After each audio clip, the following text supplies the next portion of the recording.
Both Amazon and Google close to recouping losses for the year. To discuss this, Mark Mahaney, head of internet research at Evercore ISI, joins us with his favorite names in the internet sector right about now. Mark, we saw them come off. Now things have moved back. Feels very volatile. We've seen this happen amidst both a re-rating in terms of multiples, amidst a re-rating of where interest rates seem to be headed.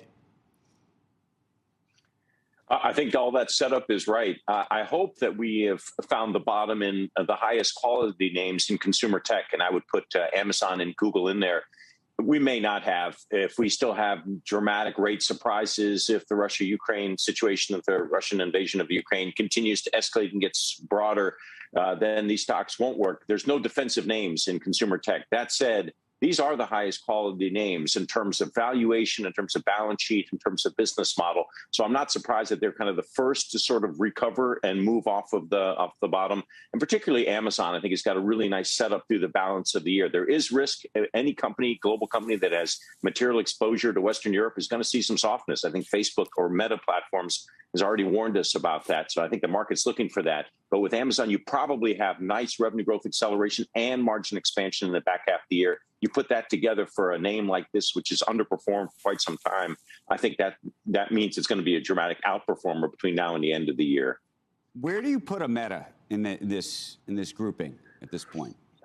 I actually think that Meta is one of the three highest quality names, along with Amazon and Google. Look, it's even in investment mode, they're doing 30% operating margins. We think they'll exit the year with 20% plus revenue growth.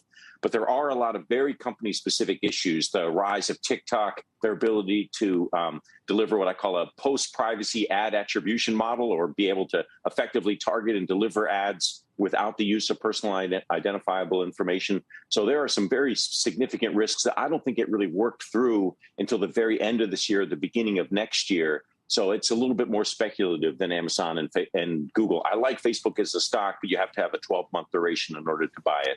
It's not on our list, but what do you think of Microsoft right now? I don't cover Microsoft, but it falls in this category of the highest quality tech names. And I think I look at the basket of consumer tech that's out there. I think the highest quality names come back first, and then your pure recovery names. And I think one of the names we also like is Booking, and Expedia would be in that list too, and an Uber. But Booking is a name I particularly like because I think it's high quality, well-tested business model, high PE, high teens PE multiple for what I think is better than market growth. And it's a clear recovery play, assuming travel continues to recover as it was looking like it was going to do prior to the Russian invasion of the Ukraine. If that continues to be the case, then Booking, I think, is a great recovery play and a high quality name. So it's kind of a Venn diagram stock for me. Okay.